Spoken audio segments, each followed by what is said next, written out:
Okay, I think we can go ahead and get started. So, it is week 3 of the Crawl Cosplay Trunk Tournament.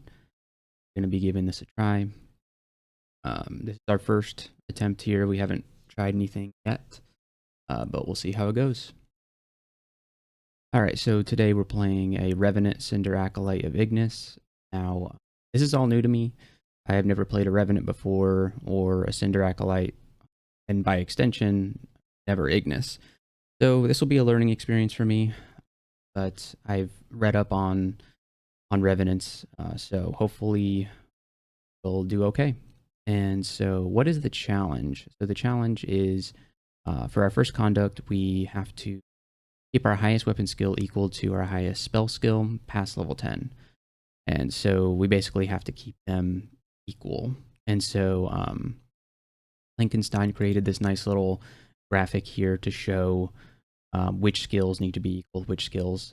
So a skill from this side needs to be equal with a skill from this side. And obviously there's going to be little differences every now and then, but as long as it's within one level of each other, should be okay. So we're going to keep that as equal as possible.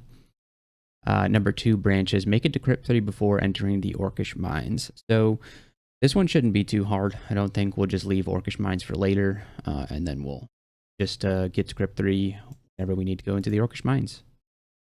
Number 3, cast a level 8 or 9 spell with the Enkindle ability. We'll be training a spell school of some kind, so hopefully we'll be able to knock this out at some point. Doesn't seem too difficult. And then moving on to the bonus challenges. Number 1 is My Precious. Get the silver rune as your first rune and the golden rune as your second. So this one seems really challenging, and it is, but it's not as challenging as it may seem because you can just leave the runes on the ground. You can clear your S branches and just don't pick up those runes, and you will need to get the silver rune as your first rune, obviously. But there's a little special ability that Ignis has that lets you rise to a floor above. And so that actually works, I've learned, to get you out of the vaults. Normally you're locked in if you don't have a rune. So you'd be stuck getting the silver rune. But you can actually leave using Ignis's Rising Flame ability. So that's one way that we can kind of proceed through this game as normal and still get this bonus challenge done. Obviously, we're going to have to do Tomb at some point to get this challenge done, which is always scary, but maybe we'll be okay, maybe we'll do it. We're certainly going to try. I think both of these bonus challenges are doable. And yes, the second one is the Great Escape. Get any rune during the orb run, which, we're leaving our runes on the ground anyway, for the most part. So we just need to leave, I think, one of our S branch runes on the ground and then just go down, pick it up during the orb run. Shouldn't be too challenging, but you never know what's going to happen during the orb run. So that's the challenge, and we're going to give it a try. So let's get started. We have to pick a Revenant here, and we have to pick ourselves a Cinder Acolyte. And I think what we're going to do is go with Claws. I know there's been some discussion in Discord about which weapon to pick, and some people are voting Spear, some people say Claws. I think I'm going to go with Claws. They have a better aptitude for Claws, so I think that's something that I'd like to pick. Hello, Raga. Thanks for joining, Raga. And so let's get started. So we don't need to worry about our skills necessarily until we get them, to level 10 or higher. So we can pretty much freely skill as much as we want. I think I'm going to start with Unarmed Combat, get that maybe to 5. Then let's set up some auto pickup. Let's make sure that we're not picking up runes. There we go. Wouldn't want to accidentally ruin our bonus challenge by picking up a rune. So let's see, what do we have here? So we have Ignis abilities. We have Fiery Armor, which will give us increased AC and do fire damage to enemies that attack us. And then we have Foxfire Swarm, which creates a bunch of Foxfires like the spell Foxfire. And so that's pretty useful. And we've obviously got Rising Flame here. But we can't use it right now because that would force us to leave the dungeon if we use it right now. And it doesn't appear that we can do that. So let's get started then. We're gonna go around smacking things with our claws. Hey, Autark, nice to see you.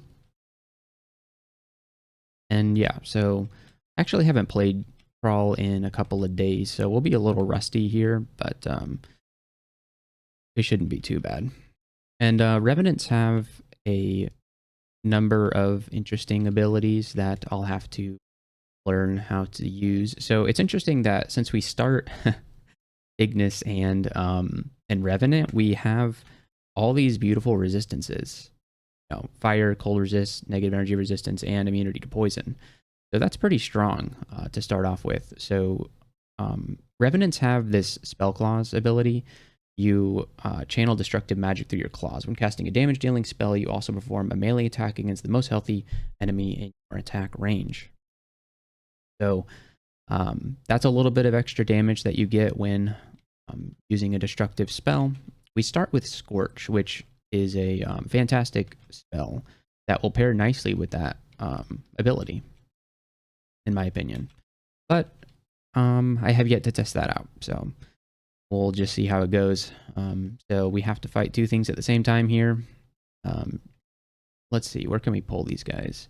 I'm going to try to play carefully. I'd like to get this completed on my first try. So we're going to try and do our best to do that. Ball Python did give me a little bit of trouble there, but luckily we were strong enough to kill the Ball Python. All right, we reached level 2. That's good. Extra HP is always nice. And we get the beach, some sort of beach vault start. This is interesting. And all these abandoned shops. Very cool.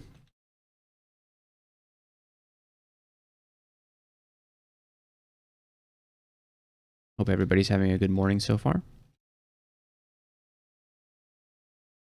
Okay, we found some boots, which is great. What kind of slots do I have as a Revenant? I think I have pretty much everything. Do I sharp fingernails? Do I lose my damage bonus if I put gloves on? When you aren't wearing gloves. Dang. Okay. Well, that's a little bit of a drawback, but it shouldn't be too bad. It doesn't tell me. I think it's like +3 base damage for clause 1, but I'm not quite sure. All right, we have a 2 stack of scrolls. Maybe we'll read those. I need to start reading scrolls earlier. That's something that I do that I shouldn't do. But maybe we'll clear the floor first. And we have a hobgoblin here. These guys can sometimes prove to be dangerous, but that one did not. Just do at... Oh, right, yeah. 5 plus 4. So the 5 is our base damage, the 4 is from unarmed combat. So if base is 3, so it's only +2 then? Okay. Alright, I'm going to read the 2 stack. It was identify. Okay. Well, let's identify some potions. We got might. What's this one? Hearing. Okay, cool. Alright, down to D2 we go. I'd